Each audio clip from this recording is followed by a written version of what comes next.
நான் பிகினரா இருந்தப்போ, market down ட்ரெண்ட்ல இருக்கு அப்படின்னு சொல்லிட்டு, இந்த மாரி பிரேக் அவுட்ஸ்லலாம் நான் செல் பண்ண ஸ்டார்ட் பண்ணேன். நான் செல் பண்ணனாலயா என்னன்னு தெரியல, மார்க்கெட் உடனே ரிவர்ஸ் ஆகி என்னோட ஸ்டாப் லாஸ ஹிட் பண்ணிடும். அதோட விட்டா பரவால்ல. என்னோட ஸ்டாப் லாஸ ஹிட் பண்ணிட்டு, அப்படியே ரிவர்ஸ் ஆகி என்னோட டார்கெட்ட போய் ஹிட் பண்ணும். சரி மார்க்கெட் ரிவர்ஸ் ஆயிடுச்சு. இனிமேல் பை பண்ண பார்க்கலாம். இந்த மாரி ஸ்ட்ராங்கான கேண்டில பார்த்ததுக்கப்புறம் நான் பை பண்ணேன் அப்படின்னா, மார்க்கெட் உடனே ரிவர்ஸ் ஆகி என்னோட ஸ்டாப் லாஸ ஹிட் பண்ணிடும். உங்களுக்கு இந்த மாரி நடந்திருக்கான்னு தெரியல. எனக்கு இந்த மாரி நெறைய தடவ நடந்திருக்கு. 2 தடவ என்னோட அக்கவுண்ட்ட மொத்தமா வாஷ் அவுட் பண்ணியிருக்கேன். அதுக்கப்புறம் ஒரு சில புக்ஸ் அண்ட் சில யூடியூப் வீடியோஸை பார்த்துட்டு நான் கற்றுக்கிட்ட விஷயத்த இந்த வீடியோவில் ஷேர் பண்ண போகிறேன். ஹலோ ட்ரேடர்ஸ், நீங்கள் பார்த்துட்டு இருக்கிறது ட்ரேடிங் சோல்ஜர்ஸ். நான் பிரபு. மார்க்கெட் பொதுவாக 3 விஷயம் தான் பண்ணும். ஒன்று ட்ரெண்ட் ஆகும், அது அப் ட்ரெண்டாக இருக்கலாம், அப்படி இல்லைனா டவுன் ட்ரெண்டாக இருக்கலாம். அப்படி இல்லைனா கன்சாலிடேட் ஆகும், எங்கேயுமே போகாமல் ஒரு லெவலுக்குள்ள ப்ரைஸ் மேலே கீழேன்னு போயிட்டு வரது தான் கன்சாலிடேஷன் சொல்லுவாங்க. அப்படி இல்லைனா ஏதாச்சும் ஒரு ஜோனில் ரிவர்ஸ் ஆகும், போயிட்டு அந்த டைரக்ஷனுக்கு ஆப்போசிட்டாக மூவ் ஆகும், அதுதான் ரிவர்சல்னு சொல்லுவாங்க. இந்த 3 சினாரியோ தான் மாற்றி மாற்றி நடக்கும். ஆனால் இதில் நிறைய டைப் இருக்குது. இந்த வீடியோவில் கிளியராக பார்க்கலாம். ஃபர்தராக வீடியோக்குள்ளே போகிறதுக்கு முன்னாடி ஒரு 10 செகண்ட்ஸ் மட்டும் இதை கொஞ்சம் பாருங்கள். நம்மளோட யூடியூப் சேனலில் மெம்பர்ஸ்க்கு மட்டும் daily start of the day and end of the day chart analysis post பண்ணிகிட்ருக்கேன். கம்ப்ளீட்டாக வாட்ஸ்அப்லேயே இது எல்லாத்தையும் பண்ணலான் இருக்கோம். இதை சூஸ் பண்ணுறதுனால உங்களுக்கு என்ன பெனிஃபிட் அப்படின்னு பார்த்தீங்கன்னா, டெய்லி பேங்க் நிஃப்டி அண்ட் நிஃப்டியோட start of the day and end of the day chart analysis, அது மட்டும் இல்லாமல் ஸ்விங் ட்ரேடிங் ஆப்பர்ச்சுனிட்டிஸ், எந்த ஸ்டாக்ஸ்லாம் ஸ்விங் ட்ரேட் பண்ணுறதுக்கான ஆப்பர்ச்சுனிட்டி இருக்கோ அந்த ஸ்டாக்ஸ்லாம் போஸ்ட் பண்ணுவோம். மார்க்கெட் அப்டேட்ஸ் உங்களுக்கு வந்துகிட்டே இருக்கும். இந்த வாட்ஸ்அப் குரூப் பார்த்தீங்கன்னா யார் வேணாலும் டெக்ஸ்ட் பண்ணலாம், ரொம்பவே இன்ட்ராக்டிவாக இருக்க போகுது. அது மட்டும் இல்லாமல் இது எல்லாருக்குமே பயன்படணும் அப்படின்றதுக்காக மோஸ்ட் அஃபோர்டபுள் ப்ரைஸில் பண்ணியிருக்கோம். ஒரு ஃபுல் மீல்ஸை விட ப்ரைஸ் கம்மி தான், அட் ஜஸ்ட் ₹99. இது உங்களுக்கு யூஸ்ஃபுல்லாக இருக்கும்னு நினச்சிங்கன்னா கண்டிப்பாக ஜாயின் பண்ணிக்கோங்க. Don't miss this opportunity. இப்போ நம்ம டாபிக் உள்ள வரலாம். ட்ரெண்டிங் மார்க்கெட் எப்படி ட்ரேட் பண்ணுறது? ரொம்ப சிம்பிளுங்க. அப் ட்ரெண்டாக இருந்தாலும் சரி, டவுன் ட்ரெண்டாக இருந்தாலும் சரி, ப்ரைஸ் ஹைஸ் லோஸ்னு மேக் பண்ணும். Highs lows, higher high, higher low, higher high, higher லோன்னு போச்சுன்னா அது அப் ட்ரெண்ட். ப்ரைஸ் வந்து low high, lower low, lower high, lower low, lower ஹைன்னு போச்சுன்னா இது வந்து டவுன் ட்ரெண்ட் சொல்லுவாங்க. ட்ரெண்டை இப்போ கண்டுபிடிச்சிட்டோம். எப்படி ட்ரேட் பண்ணுறது அப்படின்னு பார்த்தீங்கன்னா, எப்போல்லாம் வந்து இந்த லோஸ், இந்த லோவர் லோஸ் அண்ட் இந்த லோவர் லோ இதுக்கு கீழெல்லாம் பிரேக் அவுட் ஆகுதோ அப்போ ட்ரேட் பண்ணலாம். அப்படி இல்லைன்னா ப்ரைஸ் இந்த மாதிரி லோவர் லோக்கு கீழே பிரேக் அவுட் ஆகிட்டு எப்போ இந்த லெவலில் ரீடெஸ்ட் பண்ணுதோ அப்போ நீங்கள் செல் பண்ணலாம்.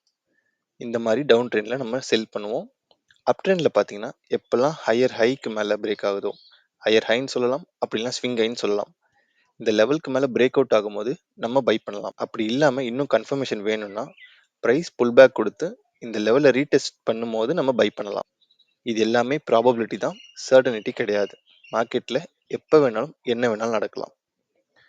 அன்டில் அண்ட் அன்லெஸ் நம்ம ரிஸ்க்கை மேனேஜ் பண்ணுறதுக்கும் நம்மளுக்கு லாங் ரன்னில் எந்த விதமான இம்பேக்டும் இருக்காது, ப்ராஃபிட்டபுளாக இருக்கலாம். சில டைமில் மார்க்கெட் ரொம்ப ஸ்ட்ராங்காக வந்து மூவ் ஆகும். இந்த மாதிரி நேரத்தில் நம்ம 20 மூவிங் ஆவரேஜ் அப்படின்னா 50 மூவிங் ஆவரேஜ் யூஸ் பண்ணி ட்ரேட் பண்ணலாம். எப்போல்லாம் அந்த மூவிங் ஆவரேஜுக்கு ரீட்ரேஸ் ஆகுதோ அந்த லெவலில் நம்ம ட்ரேட் எடுக்க ட்ரை பண்ணலாம். மூவிங் ஆவரேஜுக்கு எக்ஸாக்டாக வரணும்னு பார்க்காதீங்க, அதுக்கு கிட்ட வரும்போது நம்ம ட்ரேட் எடுக்க ட்ரை பண்ணலாம் கேண்டில் கன்ஃபர்மேஷன்ஸை வச்சு.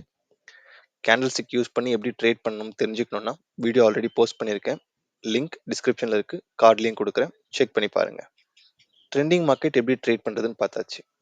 Next consolidation.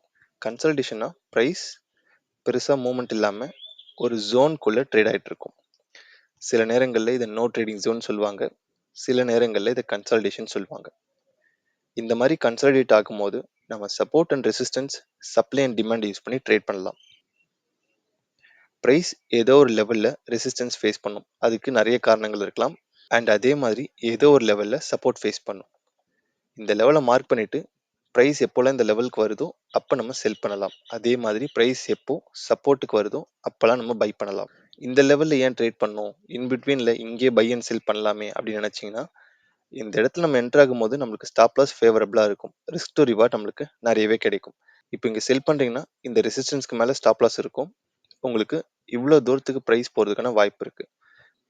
1:3, 1:4 உங்களுக்கு ரிஸ்க் டு ரிவார்ட் கிடைக்கும்.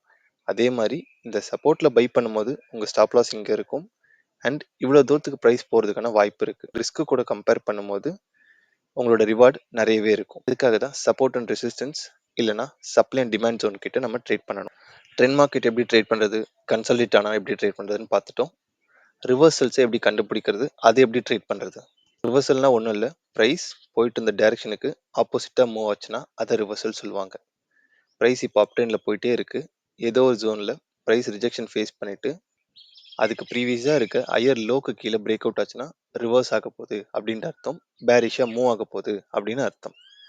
இதை தான் ரிவர்சல்னு சொல்லுவாங்க. ரிவர்சலில் மோஸ்ட்டாக நம்ம சார்ட் பேட்டர்ன்ஸ் யூஸ் பண்ணி ட்ரேட் பண்ணலாம். Example double top, double bottom, head and shoulders, inverted head and shoulders, triple top, triangle pattern, இந்த மாதிரி நிறைய பேட்டர்ன்ஸை வச்சு நம்ம ரிவர்சலை கண்டுபிடிக்கலாம்.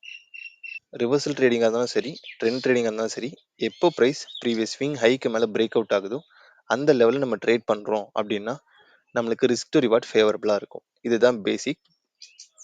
Trend trading and reversal trading எப்படி ட்ரேட் பண்ணுறதுன்னு ஆல்ரெடி வீடியோ போஸ்ட் பண்ணியிருக்கேன், லிங்க் டிஸ்கிரிப்ஷனில் இருக்குது, கார்ட்லேயும் கொடுக்குறேன், செக் பண்ணி பாருங்கள். ரீசன் அண்ட் எக்ஸாம்பிளோட இப்போ பார்க்கலாம். ப்ரைஸ் பார்த்தீங்கன்னா இங்கே புல்லிஷாக மூவ் ஆகிட்டு இருக்கு. எப்படி கண்டுபிடிக்கிறோன்னா ஹை லோ, அந்த ஹைக்கு மேலே பிரேக் அவுட் ஆகுது, ஸோ புல்லிஷாக இருக்குது அப்படின்ற அர்த்தம். ஹை ஃபார்ம் பண்ணிவிட்டு அகெயின் ஒரு லோ வைக்குது, அகெயின் பிரேக் ஆகுது, ஸோ ஹையர் ஹை ஹையர் லோன்னு மூவ் ஆகுது, ட்ரெண்ட் புல்லிஷாக இருக்குது. இந்த லெவலில் ஏதோ ரீசனுக்காக ரிஜெக்ஷன் ஃபேஸ் பண்ணிவிட்டு ப்ரைஸ் பேரிஷாக மூவ் ஆகிருக்கு, ஒரு ஹை மேக் பண்ணியிருக்கு, அண்ட் இதுதான் வந்து லோ. இந்த லெவலுக்கு கீழே பிரேக் அவுட் ஆகிற வரைக்கும் நம்ம இதை பேரிஷ் ட்ரெண்டாக கன்சிடர் பண்ண மாட்டோம். இந்த லெவலில் பார்த்தீங்கன்னா ப்ரைஸ் பிரேக் அவுட் ஆகிருக்கு. இப்போ நம்ம பேரிஷ் கண்டினியூவேஷனை எக்ஸ்பெக்ட் பண்ணி செல் பண்ண ட்ரை பண்ணலாம். இப்போ இந்த லெவல் நீங்கள் செல் பண்ணுறீங்கன்னா உங்களோட ஸ்டாப் லாஸ் இங்கே இருக்கும், உங்களோட டார்கெட் 1:2 ட்ரை பண்ணுவீங்க. இங்கே பார்த்தீங்கன்னா ப்ரைஸ் கன்சல்டேட் ஆகிட்டு டார்கெட் ஹிட் ஆயிருக்கு. அகெயின் பார்த்தீங்கன்னா இங்கே கன்சல்டேட் ஆகிட்டு இருக்கு. இந்த லெவலில் பார்த்தீங்கன்னா சப்போர்ட் அண்ட் ரெசிஸ்டன்ஸ் யூஸ் பண்ணி ட்ரேட் பண்ணலான்னு சொல்லியிருந்தேன். இப்போ இதுதான் வந்து ரெசிஸ்டன்ஸ், அண்ட் அகைன் ப்ரைஸ் பார்த்தீங்கன்னா இங்கே வந்து ரெசிஸ்டன்ஸ் ஃபேஸ் பண்ணியிருக்கு. அகெயின் இந்த லெவலுக்கு வந்தப்புறம் நீங்கள் இங்கே செல் பண்ண ட்ரை பண்ணலாம், பிகாஸ் 2 டைம்ஸ் நம்மளுக்கு எவிடன்ஸ் கொடுத்துருக்கு அங்கே சப்ளை இருக்குது அப்படின்றது. ஸோ இந்த லெவலில் நீங்கள் செல் பண்ணலாம், டார்கெட் இந்த சப்போர்ட்டில் நீங்கள் புக் பண்ணலாம். ப்ரைஸ் பார்த்தீங்கன்னா மூவ் ஆகி சப்போர்ட்டுக்கு வந்திருக்கு. அதே மாதிரி இந்த லெவலில் பார்த்தீங்கன்னா நம்மளுக்கு டிமாண்ட் இருக்குது, பிகாஸ் ப்ரைஸிங் வந்து அக்ரெசிவாக மூவ் ஆயிருக்கு. அகைன் இந்த லெவலுக்கு ப்ரைஸ் வந்திருக்கு, இங்கே பார்த்தீங்கன்னா நல்ல புல்லிஷ் என்கல்ஃபிங் கேண்டில் கிடச்சிருக்கு. ஸோ நீங்கள் என்ன பண்ணலாம் அப்படின்னு பார்த்தீங்கன்னா இந்த லெவலில் பை பண்ணலாம், டார்கெட் இந்த லெவலில் வச்சுக்கலாம். இந்த லெவலில் நீங்கள் மார்க்கெட் ஸ்ட்ரக்சர் அப்ளை பண்ணுறீங்க அப்படின்னா இது வந்து ஒரு லோ, இது வந்து ஒரு ஹை. ப்ரைஸ் இந்த லெவலுக்கு கீழே பிரேக் அவுட் ஆனதுனால இது வந்து லோவர் லோ, அகெயின் ப்ரைஸ் ஒரு ஹை மேக் பண்ணியிருக்கு, இது வந்து லோவர் ஹை. ப்ரைஸ் ஃபர்தரா lower low, lower high, lower low, lower high, lower லோன்னு மூவ் ஆயிருக்கு. அதுக்கப்புறம் ப்ரைஸ் கன்சல்டேட் ஆகிருக்கு. இந்த ஓவரால் கன்சல்டேஷனை ஒரே மூவாக கன்சிடர் பண்ணிக்கணும். இது வந்து lower high and again lower low form ஆயிருக்கு. இந்த மாதிரி மார்க்கெட் மூவ் ஆகிட்டு இருக்கும் நம்ம ஃபர்தராக ட்ரெண்ட் கண்டினியூஷன் எக்ஸ்பெக்ட் பண்ணி செல் பண்ணிக்கிட்டே இருக்கலாம். ட்ரெண்ட் கண்டினியூஷன் அண்ட் கன்சாலிடேஷன் எப்படி ட்ரேட் பண்ணுறதுன்னு பார்த்தாச்சு. இப்போ ரிவர்சல் பார்க்கலாம். ப்ரைஸ் இங்கே பேரிஷாக மூவ் ஆகிட்டு இருக்குது. இங்கே பார்த்தீங்கன்னா low, lower high, lower low, lower high and lower low. இங்கே பார்த்தீங்கன்னா ஒரு லோவர் ஹை. ப்ரைஸ் அதுக்கப்புறம் ஃபர்தராக இந்த லெவலுக்கு கீழே போகலை. இதுக்கு கீழே போனால் தான் நம்ம ட்ரெண்ட் கண்டினியூஷன் எக்ஸ்பெக்ட் பண்ண முடியும். ப்ரைஸ் இந்த இடத்துல சப்போர்ட் எடுத்திருக்கு, கன்சல்டேட் ஆகிருக்கு. இதுதான் ப்ரீவியஸ் ஹை, அதாவது ப்ரீவியஸ் ஸ்விங் ஹைன்னு சொல்லலாம். ப்ரைஸ் பார்த்தீங்கன்னா இதுக்கு மேலே பிரேக் அவுட் ஆகிருக்கு. அதுக்கு மேலே பிரேக் அவுட் ஆயிடுச்சுன்னா ரிவர்சலை நம்ம எக்ஸ்பெக்ட் பண்ணணும். செல்லர்ஸை விட பையர் ஸ்ட்ராங்காக இருந்தனால தான் இந்த லெவலுக்கு மேலே பிரேக் அவுட் ஆயிருக்கு. Break out traders, trend line ட்ரேடர்ஸ்லாம் என்ன பண்ணுவாங்கன்னு பார்த்தீங்கன்னா இந்த ட்ரெண்ட் லைனுக்கு மேலே பிரேக் அவுட் ஆகும்போது இங்கே பை பண்ணுவாங்க. சேஃபாக ட்ரேட் பண்ணுறவங்க இந்த லெவலுக்கு ரீடெஸ்ட் வரக்கும் வெயிட் பண்ணி ட்ரேட் பண்ணலாம். அப்புறமா பாருங்கள் ப்ரைஸ் எவ்வளோ ஃபர்தராக புல்லிஷாக மூவ் ஆயிருக்கு. ப்ரைஸ் இந்த லெவலுக்கு மேலே பிரேக் அவுட் ஆகிட்டு ஒரு ஹை ஒரு லோ மேக் பண்ணியிருக்கு, அகெயின் ஒரு ஹை மேக் பண்ணியிருக்கு. இது வந்து ஹையர் ஹை, அகெயின் ஒரு ஈக்குவல் லோ மேக் பண்ணியிருக்கு. இந்த இடத்துல நீங்கள் மூவிங் ஆவரேஜில் ஏதாச்சும் புல் அவுட் பண்ணிவிட்டு இல்லைனா ட்ரெண்ட் லைனில் பேஸ் பண்ணி இங்கே பை பண்ணலாம். இங்கே பார்த்தீங்கன்னா நம்மளுக்கு 20 SMA அண்ட் 50 SMA சப்போர்ட்டாக ஆக்ட் ஆயிருக்கு. இந்த மாதிரி மூவிங் ஆவரேஜ் அப்படி இல்லைனா ட்ரெண்ட் லைன் யூஸ் பண்ணி நம்ம ட்ரேட் பண்ணலாம். நம்மளோட டார்கெட் பார்த்தீங்கன்னா ப்ராஃபிட்டபிள் ட்ரேடர் ஆகிறது தான். So B humble and be consistent. Let's grow together.